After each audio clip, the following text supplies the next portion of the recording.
palabra que más asusta a las personas es la palabra juicio. Tanto así que en muchas iglesias no se predica acerca del juicio. Porque el juicio se tiende a pensar de que va a asustar a la gente. ¿Quién te dijo que el juicio es para asustarse? El juicio es esperanza. Sin embargo, el juicio está dentro de las profecías del libro de Daniel, no como condenación, sino como esperanza para el pueblo de Dios. ¿Ya escuchaste algún sermón en tu iglesia sobre el juicio? ¿Ya sabes de qué se trata el juicio? ¿Desde cuándo somos juzgados? ¿Por qué somos juzgados? ¿Y para qué somos juzgados? Bienvenidos. Está comenzando Biblia Fácil. Gracias porque todos los capítulos que estamos desarrollando aquí con ustedes es de gran bendición, no solamente para nosotros, sino para las personas que siguen el programa. Y nos alegra mucho ver el interés que ustedes muestran. Lo sé por las preguntas que ustedes hacen allí, a veces después del programa. Hay algunas cosas que no podemos contar para todos nuestros amigos, pero ustedes se acercan allí interesados en algunas cuestiones. Y si tú tienes alguna pregunta que hacer respecto a algún tema, no dudes en hacerlo ingresando a nuestro blog o a nuestro Facebook. Ya sabes que estamos en Facebook como Biblia Fácil. O ingresa a nuestro blog, nuevotiempo.org/Biblia Fácil. Entonces, vamos a interactuar, vamos a conversar a la luz de la palabra de Dios. El tema de hoy es tan importante porque hoy vamos a hablar acerca de un juicio celestial. ¿Ustedes ya escucharon algún mensaje en su vida, algún tema, algún sermón acerca del juicio? Resulta que muchas iglesias ocultan este tema, porque aquí nosotros tenemos una revelación especial y el diablo no quiere que el ser humano sepa acerca del juicio. Tanto así que para muchos la palabra juicio tiene una relación estrecha con fuego, ¿verdad? Cuando se habla de juicio, tiene idea de fuego, de condenación, de ira. Hoy vamos a ver que no. El juicio es un tema bíblico y solo debe tener miedo aquel que no tiene un abogado, igual que en un juicio terrenal. Cuando hay un juicio aquí en la tierra, si tú tienes un buen abogado, tú estás seguro, tú estás confiado. En este juicio celestial, nuestro abogado es Jesús. Primera de Juan 2:9 dice, hijitos míos, estas cosas os escribo para que no pequéis. Pero si ustedes pecan, abogado tenemos. Solo que ese abogado un día también será nuestro juez. Es por eso que ese abogado defenderá por un tiempo para después de defender, juzgar. No hay manera de engañar al abogado. Porque él estuvo dispuesto a defenderte mientras él era abogado. O no hay manera de engañar al juez, porque él fue abogado antes de ser juez. Entonces, hoy vamos a comprender este asunto para poder sacar muchas dudas de nuestra mente. Antes aquí tenemos una costumbre y es orar. Vamos a abrir la Biblia. Nosotros vimos que Daniel está muy perplejo, está mortificado por el atrevimiento, por la insolencia y la crueldad del cuerno pequeño. Si hay algo que él se queda mirando y algo que él no comprende en su momento es ¿cómo es posible que un poder se levante para destruir a los hijos de Dios? Pero quizá la pregunta más allá de eso, la que Daniel se hizo y la Biblia no registra, es ¿por qué Dios lo permite? ¿Ustedes no se preguntaron alguna vez eso? Está bien, se levanta un poder porque estamos viviendo en un conflicto. Y en este conflicto están involucrados los seres humanos. La pregunta es ¿por qué o hasta cuándo va a pasar eso? ¿Acaso los hijos de Dios no tienen un defensor? ¿Acaso están solos? Es por eso que en Daniel 7 se coloca el tema del juicio. Haciendo un breve repaso, nosotros encontramos que desde Egipto hasta Babilonia, el pueblo de Dios siempre fue esclavizado, fue perseguido, pero ninguno se atrevió a realizar tal insolencia como el cuerno pequeño. Y ya descubrimos aquí quién es el cuerno pequeño. ¿Quién es el que le explica a Daniel sobre el cuerno pequeño? Es un ángel. Cuando él pregunta, ¿y quién es él? Porque ahí en Daniel capítulo 7, allí él está preocupado y él pregunta, ¿verdad? En el versículo 16, y dice, me habló y me hizo conocer la interpretación de estas cosas. Hay un ángel que le interpreta. ¿Recuerdan ustedes que antes era Daniel quien interpretaba sueños? Ahora él está confundido y él pide ayuda. ¿Quién es el que le interpreta? Es un ángel que después vamos a ver que es Gabriel. Gabriel es el ángel que le enseña todas las profecías que él no comprende. Muy bien, el ángel le muestra de quién se trata y solamente colocando un argumento más. Ustedes saben que hablando del poder papal, no existió otro poder sobre la tierra que haya creído que tiene más poder incluso que Dios. ¿Y saben de qué incluso de un texto se toma? Mateo capítulo 16. Cuando Jesús le dice a Pedro, tú eres Pedro y sobre esta roca edificaré mi iglesia. Y le dice, yo te daré las llaves. ¿Qué significa llaves? Autoridad. Lo que ates en la tierra será atado en el cielo, lo que desates en la tierra será desatado en el cielo. Ustedes escucharon de ese texto. Pero si vamos al contexto, vamos a encontrar lo siguiente.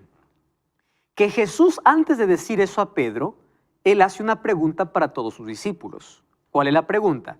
¿Quién dicen los hombres que soy yo? Entonces uno dice que eres Juan, otro dice que eres Elías, etc. Ahora, ¿ustedes qué piensan de mí? Pedro levanta la mano, porque él siempre habla, y dice, tú eres el Cristo. Ahora, presten atención a la interacción que tiene. Tú eres el Cristo, el Hijo del Dios viviente. ¿Quién está hablando? Pedro a Jesús. Muy bien. Y Jesús le dice, bienaventurado eres Pedro, porque no se te reveló ni carne ni sangre, etcétera, etcétera. ¿Verdad? Ahora le dice, tú eres Pedro, ojo la conversación. Pedro le dice, tú eres, ¿qué le dice? Tú eres el Cristo. Ahora Jesús le mira a Pedro y le dice, tú eres Pedro. Recuerden que hay un diálogo de dos. Tú eres Pedro. Y sobre esta roca, ¿quién se refería? A lo que Pedro estaba diciendo, tú eres el Cristo. Entonces le dice, tú eres Pedro. Hay una palabra griega que nos ayuda a la mejor comprensión. La palabra Petro y la palabra Petra. Petro es una piedra pequeña, Pedro. Petra es la piedra mayor. Entonces le dice, tú eres Petros, Petro, en griego. Y sobre esta Petra, solo que en el español no se nota esto, sobre esta Petra no está haciendo referencia de Pedro, sino sobre Cristo mismo. Tanto así que el mismo Pedro dice que la piedra angular de la iglesia es Cristo. Jesús no podría fundar su iglesia sobre un ser humano. Entonces, ¿qué autoridad tiene un ser humano para ser fundar una iglesia si negó a Cristo? Y después de esa conversación, Pedro le impide para que Jesús vaya a Jerusalén. ¿Y saben qué le dice Jesús? Apártate de Satanás, porque ahora estaba siendo usado por el diablo. Entonces, ahí viene la confusión. No está diciendo que Pedro es la roca. Está diciendo, esta Petra, que es Cristo, esta piedra, sobre esta piedra edificaré mi iglesia. Cuando dice te daré las llaves, está hablando de autoridad. Ahí a Pedro está dándole una responsabilidad que no es específicamente para Pedro, sino para toda su iglesia, en cuestión de disciplina. La iglesia tiene autoridad para poder atar y desatar en asuntos de disciplina, es decir, para admitir o poder sacar, disciplinar a sus miembros. Por eso dice, lo que ates aquí será atado arriba. No está dando la autoridad a un hombre, sino a toda su iglesia. Pero ellos se toman de ese texto y dice, y les voy a decir de qué manera lo hacen. Gregorio VII inició su pontificado diciendo, yo tengo derecho a deponer reinos, atar y desatar, construir y destruir. Y tanto así que fue el primer papa en destronar realmente a reyes. Ustedes sabían que él depuso al emperador Enrique IV. Enrique IV tuvo que cruzar los Alpes en invierno en el año de 1077, descalzo, porque estaba en penitencia y el Papa le dejó esperando 4 días afuera antes de que lo atienda en pleno invierno, solo para pedirle perdón. ¿Y solo por qué? Porque él decía, yo hago lo que quiero. Dios me ha dado a mí la autoridad de atar y desatar, yo pongo y depongo reyes. ¿Qué les parece? Ahora, lo mismo hizo Alejandro III. Depuso a Federico, que era el rey de Alemania. Él se fue a pedir perdón y miren lo que sucedió. Al llegar al emperador, a la presencia del Papa, dejó caer su manto imperial y se arrodilló poniendo su pecho a tierra. Alejandro avanzó y se puso en pie, el Papa, sobre el cuello de Federico, mientras los cardenales gritaban, tú aplastarás al león y al dragón. Al día siguiente, Federico besó los pies de Alejandro, condujo el caballo del Papa mientras él iba a la misa solemne en su palacio. El papado había crecido tanto a una grandeza y poder que nunca antes alcanzó. Esto dice este libro, la espada de Pedro había conquistado la espada de César. Qué extraordinaria manera de aquí. Ahora ustedes pueden decir, eso fue en el pasado. Y ahora en el presente. Ahora está todo calmado, ¿verdad? Espere un momento. Mira lo que dice. Este es un libro interesante. El Vaticano es el superpoder máximo de nuestros tiempos. No está hablando de tiempos pasados. Sus adherentes son cercanos a 1 billón. Pueden operar en cada rincón del mundo. De allí la importancia de que cada gobierno pueda tener al Papa como un socio. ¿Están entendiendo eso? A nadie le conviene pelearse. Porque recuerden que él no solo es líder religioso, él también es líder político. No se olviden de eso. Entonces, a cualquier gobierno le conviene tener a él como socio. Las políticas del Vaticano son dirigidas por el Papa, quien no tiene parlamento, ni Congreso, ni Senado, que limiten sus decisiones, poderes o políticas. Es un gobernante autocrático absoluto en el más sentido de la palabra. Es por eso que este poder, según Apocalipsis 13, se levantará en un poquito más de tiempo, como lo vamos a ver en las próximas profecías. Y el libro de Apocalipsis lo narra de una manera extraordinaria. Ahora fíjense, Dios mostró a Daniel desde un comienzo que el 4.º reino tendría 2 fases. Roma imperial o Roma pagana y la Roma papal. Recuerden que Roma quedaba ¿hasta dónde? Hasta los dedos. Es decir, algo de Roma queda hasta el final de los tiempos, según el sueño de Nabucodonosor. Entonces, una era la Roma de los Césares y cuando salieron los Césares del escenario, ¿quiénes entraron? Los papas. Un reino cristiano perseguidor de cristianos, porque dice ser cristiano, ¿correcto? Tanto judíos como cristianos pasaron por persecuciones imperiales y papales con el pretexto de eliminar la herejía. ¿En qué consistía la herejía? En no obedecer al Papa. Porque aquellos que desobedecían leían la Biblia. No lo obedecían. A eso, como los llamaba, herejes. Crueldades de las cruzadas, horrores de la Inquisición, fue la manera como hizo guerra a los santos hasta quebrantarlos. Daniel 7 me presenta muchas características. Yo puedo así nada más un vistazo darle. Mire, surgió de la 4ª bestia, que es Roma, es decir, ocupó el trono de Roma. Apareció después de los 10 cuernos. Este apareció después de los 10 cuernos. Diferente de los otros, claro, porque este es religioso y político. Por eso es diferente. Los demás solamente eran políticos. Parecía más grande que todos. Es claro. ¿Por qué parece más grande? Se tornó poderoso y absolutista. Arrancó 3 reinos. ¿Se acuerdan que para que nazca tuvo que sacar a los visigodos, ostrogodos y vándalos? Habla blasfemias contra Dios porque dice ser el vicario de Cristo. Guerra a los hijos de Dios a través de la cruzada y la Inquisición.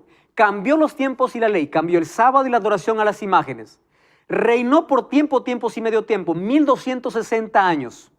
Poder absolutista. Y los alcances de la visión, dice, son para el tiempo del fin. ¿Por qué les presento esto? Porque hay algunos que dicen, ese no es. Es un rey que apareció allí en el siglo VI, V, antes de Cristo, llamado Antíoco. Vamos a ver si cuadra en la profecía. Antíoco surgió de la 4ª bestia, mentira, porque él es griego. Él no surgió de Roma. Número 2, ¿apareció después de los 10 cuernos? No. ¿Saben por qué? Porque él ya no existía, él ya había muerto. ¿Se dan cuenta cómo algunos tratan de decir, ah, no, lo que trata aquí es de fulano de tal, pero sin darse cuenta de que las evidencias bíblicas no cuadran con este personaje? Siguiente. Surge derribando a 3. Antíoco no derriba a ninguno para poder reinar. Se hizo más grande que los otros. El pobre Antíoco no llegó a ser ni siquiera más grande que su padre. ¿Y cómo va a ser el cuerno pequeño? Persigue al pueblo de Dios. Antíoco atacó a los judíos, pero nunca los venció. Más bien fue vencido. Entonces no cuadra. Blasfemó contra Dios. Él no conocía la verdad. Jesús dijo que la abominación espantosa sería futura a los días y Antíoco ya estaba muerto. La profecía dice que este poder sería hasta el tiempo del fin. El pobre ya está muerto hace mucho tiempo. El cuerno pequeño es un reino. Este solo es un personaje histórico.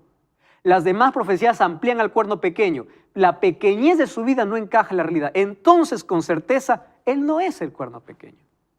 Por más que allí, ¿verdad?, los dispensacionalistas digan, no, eso ya fue. Ahí está la evidencia, totalmente bíblica. Muy bien, en ese escenario, miren lo que acontece.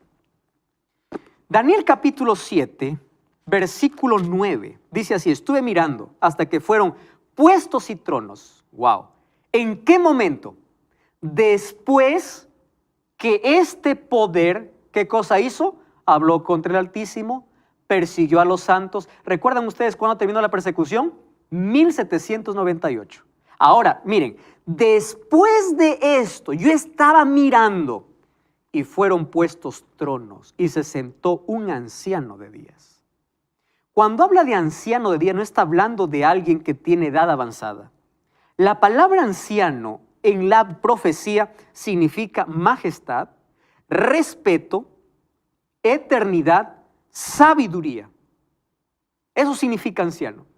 Número 2, dice, su vestido era blanco como la nieve, demuestra su pureza, su santidad. Su pelo era como la lana limpia, esto es en relación a su majestad. Su trono llama de fuego. Ustedes saben que el fuego siempre está en relación con la presencia de Dios.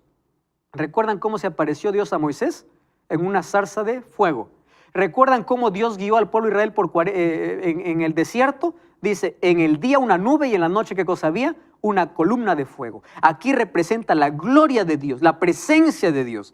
Y dice, y fuego ardiente y era un trono que se movía porque tenía ruedas. ¿Qué significa? Que aquel que está sentado tiene tanta autoridad y puede manejar esto.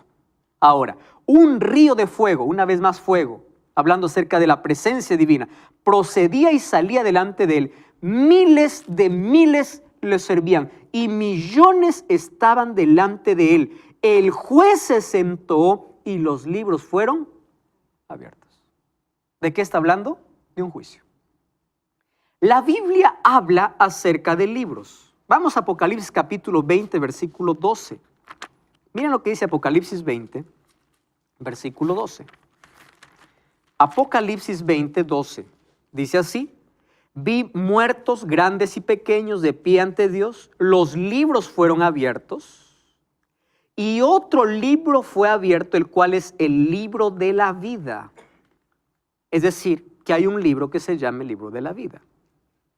Y allí dice, y el que no fue encontrado allí, pues bueno, ya tiene su final. Mira el versículo 15. El que no se halló escrito en el libro de la vida fue lanzado al lago de fuego. ¿Qué cosas son abiertos? Los libros. ¿De qué libros hablan? Libros de la vida, libros de la muerte. Si vamos al libro de Malaquías, ahí el capítulo 3, versículo 16, vamos a encontrar que existe un libro que se llama el libro de la memoria, donde está registrada todas las acciones de los santos. Miren Malaquías capítulo 3, versículo 16. Allí dice, entonces los que temían a Jehová hablaron entre sí. Jehová escuchó y oyó, y fue escrito ante él un memorial de los que temen a Jehová y honran su nombre. La idea de libros parece muy antigua, ¿no? ¿Cómo uno va a pensar, dice, habiendo tanta tecnología en la tierra, va a haber libros en el cielo? Pero cuando hablamos acerca de un documento judicial, cuando hablamos acerca de un juicio, los libros siempre existen, porque ahí están las evidencias a favor o en contra. Ahora yo les voy a hacer una pregunta. ¿Por qué necesita Dios registrar en el libro, en libros? ¿Acaso Dios se olvida? No tiene que ver con Dios. Tiene que ver con el ser humano. Porque en los libros de la vida y de la muerte y de las acciones es la evidencia de que Dios es justo. Entonces, cualquier ser en el universo que quiere comprobar la justicia de Dios, ¿dónde va a mirar? Los libros. Porque ahí está todo el registro. No es porque Dios se olvida, es porque es la evidencia. Los libros fueron abiertos. ¡Wow! ¡Qué interesante! Ya vimos de qué tipo de libros se habla. Ahora, la pregunta es, ¿cuándo ocurrió el juicio? Esa es una buena pregunta. ¿Cuándo? Hay muchos que predican y dicen que el juicio de Dios se hizo en la cruz, porque toman un texto de Jesús que dice, y el juicio ha llegado, ¿verdad? El juicio llegó a este mundo.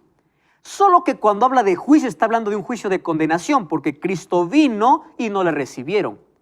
Pero cuando hablamos de este juicio celestial, no fue hecho en la cruz. Y les voy a demostrar por qué. Miren lo que dice capítulo 17 de Hechos, versículo 31. Hechos, capítulo 17, versículo 31. Vamos al Nuevo Testamento. Hechos, capítulo 17, versículo 31. Allí dice así. Por cuanto establecido un día en el cual juzgará al mundo con justicia, por aquel varón a quien designó, acreditándole ante todos al haberlo levantado de los muertos. ¿A quién está haciendo referencia? A Cristo. Ahora, fíjense, Hechos de los Apóstoles fue escrito después de la muerte de Jesús.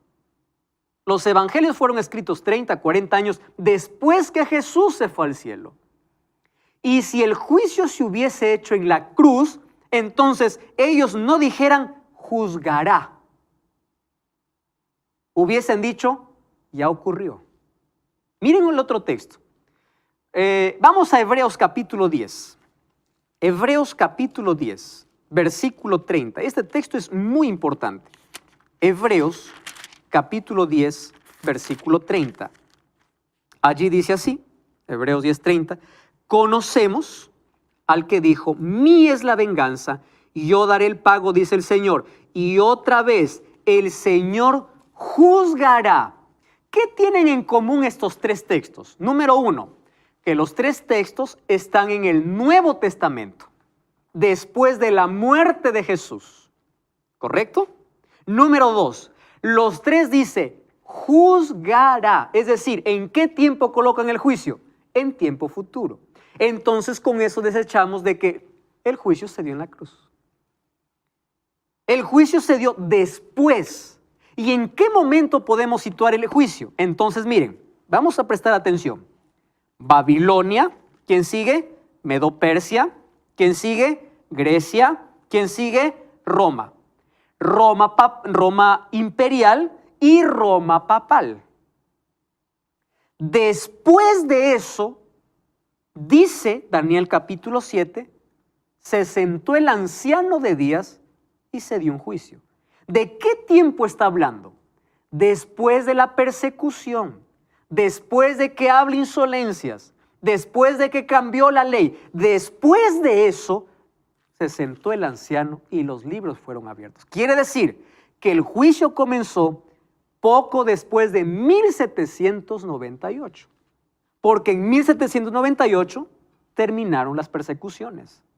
¿Ustedes están comprendiendo? No se trata de la cruz, sino de un juicio que está en la siguiente secuencia. De regreso, esto es Biblia Fácil, hoy estudiando el libro de Daniel.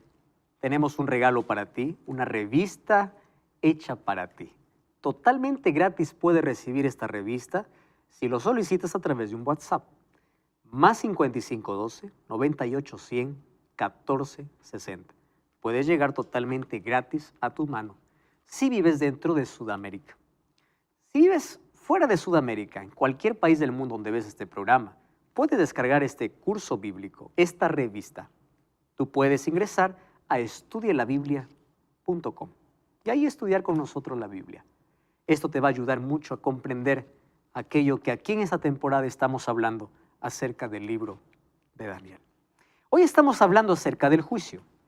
Y hasta aquí ya nosotros vimos en qué momento el juicio, ¿verdad? En qué momento el juicio se plantea. No es en la cruz, sino después de la cruz. Según Daniel capítulo 7, dice que después que haya un poder que persiga a los hijos de Dios, entonces habrá un juicio. En Daniel 7 la secuencia es Roma pagana, Roma papal, juicio, y después del juicio, ¿qué cosa viene? El reino a los santos. ¿Qué significa el reino a los santos? Que los redimidos, es decir, los que pasan este juicio, ¿dónde van a estar? En el cielo. ¿Por qué tienen que pasar por un juicio aquellos que van al cielo? Escuchen lo siguiente, esta es la verdad más linda que tenemos que entender. La Biblia dice así: porque de tal manera amó Dios al mundo. ¿Recuerdan ese texto? San Juan 3:16. Que ha dado a su Hijo unigénito. Para que todo, ¿qué significa todo? Dígame. Todo. ¿Hay alguna otra definición para todo? No. ¿Qué es todo? Y todo. Todo aquel que en Él cree no se pierda, mas tenga vida eterna. Wow. El texto me dice, creo en Jesús. Por eso hay tanta gente que dice, creo en Jesús, amén, aleluya, creo en Jesús. Viven como quiera, creo en Jesús. El juicio determina si aquel que dice creer en Jesús es idóneo para el cielo. Por eso es necesario el juicio. Aquí se determina, porque en el mundo hay millones que profesan ser cristianos. Dice cree, yo creo y punto final. ¿Qué importa hacer otras cosas? Cree y punto. Vamos a ver, miren aquí en este juicio entonces se determina quiénes van allí al cielo. Solo que hay una noticia linda. Y esa noticia, mis amigos, es que el juicio no debe asustar a los hijos de Dios. ¿Por qué? Porque el juicio no es en contra del pueblo de Dios o de los hijos de Dios. El juicio es a favor. ¿Por qué a favor? Porque en este juicio hay alguien que te defiende. ¿Quién es el que defiende? Jesús. ¿Qué tengo que hacer yo? Mírenme, yo creo en Jesús, amo a Jesús, obedezco a Jesús. ¿Significa que yo no peco? No, yo peco. Caigo, pido perdón a Jesús, continúo. Caigo, pido perdón, continúo. Si el Señor me justifica, vivo en santificación, es decir, vivo en obediencia a Dios. Me caigo, me levanto, me caigo, me levanto. Él es mi abogado. Él me va a salvar porque yo dependo de Él. Pero es diferente decir, creo en Jesús, pero yo hago con mi vida lo que quiero. Eso determina el juicio. Por eso, los hijos de Dios no tienen miedo porque es a favor. En este juicio, si hay un acusador que es el diablo, hay un abogado que es Jesús que dice, no, Él ya vino a pedir perdón, yo morí por Él. Pero ¿cómo te va a defender si tú no te vas al abogado? No puede. Ahora fíjate una cosa, Daniel 7 habla del juicio y Daniel 8, que será el próximo capítulo, habla de purificación. Estas dos palabras son asociadas o son sinónimos. Cuando hablamos de un juicio en Daniel 7, Daniel 8 va a decir que el santuario será purificado. Cuando habla de santuario ya no habla del santuario eternal, porque el santuario eternal hace años que ya fue, más de 1700 años que fue destruido. ¿De qué está hablando? De un santuario celestial. ¿Eso qué significa? De una purificación en el cielo. Que el juicio se dará no en la tierra, sino en el santuario, junto con la purificación. ¿En dónde? En el cielo. Ya no está hablando más de un santuario terrenal, sino de un santuario celestial. Los judíos asociaban muy bien esto, porque para ellos tenían un día que se llamaba el Yom Kippur, día del juicio o día de purificación. Y ellos cuando se encontraban, se decía que tu nombre sea hallado en el libro de la vida, porque ellos entendían que en el cielo hay un santuario celestial y que las cosas que hacían en la tierra era solo una copia de lo que existía en el cielo. Ahora, es interesante notar algo. El juicio es necesario. ¿Por qué necesario? Para vindicar a los fieles de tanto abuso y persecución. Entonces ahí está Daniel, dice, Señor, ¿vas a dejar hasta cuándo? Espera, aquí viene el juicio. ¿Qué significa vindicar? Restaurar, proteger, defender. ¿A quiénes? A los fieles de tanto abuso y persecución. Número 2, señalar la culpabilidad de sus perseguidores que pretenden ser el pueblo de Dios. ¿Recuerdan ustedes que quien persigue también dicen ser religiosos? Entonces, en este juicio se determina quién cree en Dios y quien dice creer, pero no es del pueblo de Dios. Aquí se define. Por eso, defiende a los fieles y ¿qué cosa hace? Señala a los culpables, a los que dicen ser, pero no son. Son juzgados el agredido y el agresor. Es decir, ambos son cristianos, claro. Recuerdan el cuerno pequeño, se dice ser cristiano, los perseguidos también son cristianos. Este juicio es revelado en la Biblia en 3 etapas. Y esto es importante, miren. En la Biblia nosotros encontramos el juicio en 3 tiempos diferentes. En el próximo capítulo vamos a darnos cuenta que este juicio inicia en 1844. Lo vamos a hacer con evidencias bíblicas. Allí comenzaba el juicio investigador. ¿Hasta cuándo? Hasta poco antes de la segunda venida. ¿Saben hasta cuándo? Hasta que la gracia se cierre en el cielo. Cuando Cristo sale de ser nuestro abogado, acabó el juicio. Es decir, allí se determinó quiénes irán al cielo. Hay un juicio que se llama de comprobación. ¿Qué cosa decía el apóstol Pablo? ¿No sabéis que nosotros vamos a juzgar en el cielo? Es decir, en el cielo vamos a comprobar la justicia de Dios. Ahí vamos a preguntar, ¿y por qué no se salvó fulano de tal? ¿Por qué se perdió él? Si él era tan buena persona. Entonces tendremos acceso a ¿qué? A los libros. Y los libros nos dirán por qué se perdieron, por qué se salvaron. Esta es la mayor evidencia, por eso es necesario que ocurra este juicio. Y la parte final del juicio es el juicio de ejecución. ¿Qué significa ejecución? Cuando no hay rastro de duda en el pueblo de Dios, de que Dios es justo, entonces, cuando Cristo regrese después de 1000 años, según Apocalipsis capítulo 20, recién caerá fuego y azufre ¿contra quiénes? Contra los malvados y Satanás y sus ángeles. Cuando se piensa en juicio, rápidamente nuestra mente va ¿a dónde? A esto, al fuego, sin saber que hay etapas en este juicio.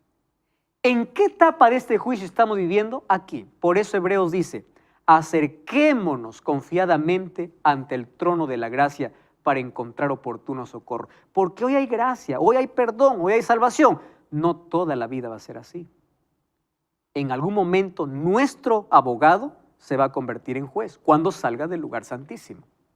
Los que pasan por este tribunal son el pueblo de Dios, cristianos en su totalidad, y los que pretenden ser cristianos, pero no lo son. Ahora, ¿qué dice el versículo 17 de San Juan? Mas el que no cree ya ha sido condenado. Es por eso, las personas que no creen en Dios no pasan por el juicio. ¿Por qué no pasan por el juicio? Porque ya están condenadas. No necesitan investigación. Ellos rechazaron al abogado, no necesitan de Dios. Hay tanta gente que dice, yo no quiero a Dios, rechaza a Dios. Para ellos no hay juicio. Por eso, nosotros debemos alegrarnos que formamos parte del primer grupo de juzgados, porque en este juicio hay esperanza, porque Cristo es nuestro abogado. Porque si no creemos en Cristo, es porque nosotros mismos nos hemos condenado. Ahora, fíjense otra cosa más aquí. La pregunta es, ¿qué sucede con aquellos que no conocieron la verdad? Buena pregunta, ¿verdad? Porque hay tanta gente en el pasado que murió sin saber cuál es la verdad, pero creyeron en Jesús. La pregunta es, ¿cómo serán juzgados ellos? Estoy pensando en los antepasados, ¿no? Gente que no tuvo acceso a la Biblia.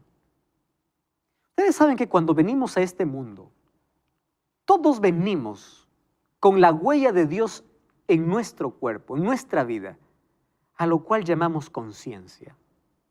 A veces cauterizamos la conciencia cuando Siempre rechazamos allí o no hacemos caso o ignoramos aquel semáforo que nos dice esto es peligroso, esto es malo, no hagas esto. A veces no llegamos a cauterizar la conciencia. Sin embargo, ¿cómo juzgará Dios a los que no conocieron la verdad? Vamos a abrir la Biblia. La Biblia tiene respuestas. ¿Está bien? Vamos a ver qué cosa dice el libro de Génesis capítulo 18. Comencemos por Génesis, porque me encanta ese texto. Miren la manera como Dios trata al pecador. No lo trata como nosotros pensamos. 18:25 dice así. Entonces respondió Jehová, si yo encuentro en Sodoma 50 justos dentro de la ciudad, perdonaré a todos en ese lugar por amor a ellos. ¿Qué significa? Que Dios no juzga a todos por igual. En este diálogo encontramos allí a Abraham que está intercediendo por Sodoma. Le dice, Señor, ¿tú vas a castigar a todos? Mira lo que dice el versículo 23, para poder comprender mejor esto. Se acercó a Abraham y le dijo, ¿destruirás también al justo con el impío? Buena pregunta, ¿verdad? ¿Y qué cosa le dice Dios? No.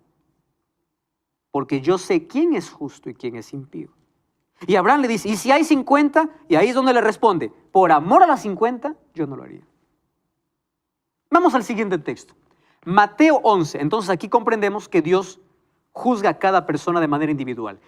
Mateo capítulo 11, versículo 21 y versículo 22. Mateo capítulo 11, versículo 21 y versículo 22. Dice así, 11, 21. Ay de ti, Corazín, ay de ti, Betsaida.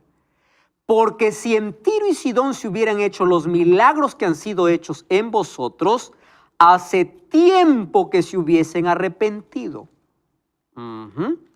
¿Qué cosa está diciendo Dios? Él juzgará a las personas de acuerdo al conocimiento que ellos tuvieron. Dios no te va a juzgar por aquello que no conociste.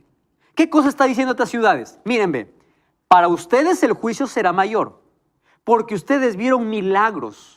En cambio, esas ciudades, no. Número 3. Aquí está la otra evidencia. Romanos capítulo 2, versículo 14 y versículo 15. Romanos capítulo 2, versículo 14 y 15. Wow, esto es impresionante. Cuando los gentiles que no tienen ley, la ley hacen por naturaleza que es de la ley. Ellos no saben que es la ley, pero lo hacen de manera natural. Aunque no tenga la ley, ellos son leyes para sí mismos. ¿De qué está hablando? De su conciencia. ¿Qué dice el siguiente versículo? Mostrando la obra de la ley escrita en sus corazones. ¿Dónde escribió Dios su ley? En nuestro corazón. Aquí nosotros entendemos qué es pecado y qué no es pecado. Entonces, para responder la pregunta, ¿qué sucede con los que no conocieron toda la verdad? Hechos 10:31 tiene, o 17:31, tiene una respuesta más clara aún. Hechos 17:31. Dice así, por cuanto establecido, o el versículo 30, Dios, habiendo pasado por alto los tiempos de ignorancia. Wow, solo hasta allí. ¿Qué cosa pasa por alto Dios? La ignorancia. Si tú no conociste la verdad, no serás juzgado por no conocerla. Serás juzgado por rechazar la verdad o por negarte a recibir la verdad. ¿Qué hay de los antepasados que no conocieron la voluntad de Dios? No sabían el día de reposo, no sabían la verdadera iglesia, no sabían nada. Dios les juzgará de acuerdo a su ley que colocó en su corazón. Ahora, Jesús es la garantía de nuestra salvación. Él es nuestro abogado, Él es nuestro defensor. Pero hay algo más. En Juan 5:22 dice que el juicio se le entregó a Jesús, es decir, Cristo es nuestro abogado. Daniel 7:26 y 27 dice que hay 9 cosas que debemos conocer sobre el juicio divino. Número 1, el juicio es parte de los designios de Dios. Número 2, es presidido por Dios y ocurre en el cielo. Número 3, sin Cristo es imposible que el juicio comience. Número 4, hay registros que son examinados con detalle. Número 5, hay innumerables asistentes angelicales. Número 6, ocurre después del apogeo del cuerno pequeño, después de 1798. El juicio es de modo particular al sistema religioso falso que pisotea la verdad, atenta contra su ley. Es decir, el juicio es en contra del perseguidor y a favor de ¿quién? Del fiel, a favor del cristiano. El juicio tiene etapas definitivas y marcadas, y el juicio es esperanza para el pueblo de Dios porque Dios es su abogado.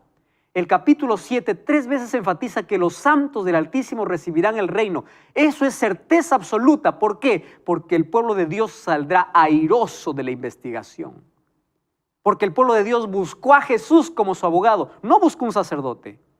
No buscó un ser humano. ¿Quién lo defendió? Cristo. Ahora fíjense algo más. ¿Qué significa el juicio para nuestra vida? Para comprender el juicio debemos comprender la universalidad del conflicto. Ahora entiéndame lo siguiente. Es verdad que nosotros somos juzgados, pero ¿saben quién más es juzgado? Dios. Todo el universo está a la expectativa de lo que ocurre aquí en la tierra.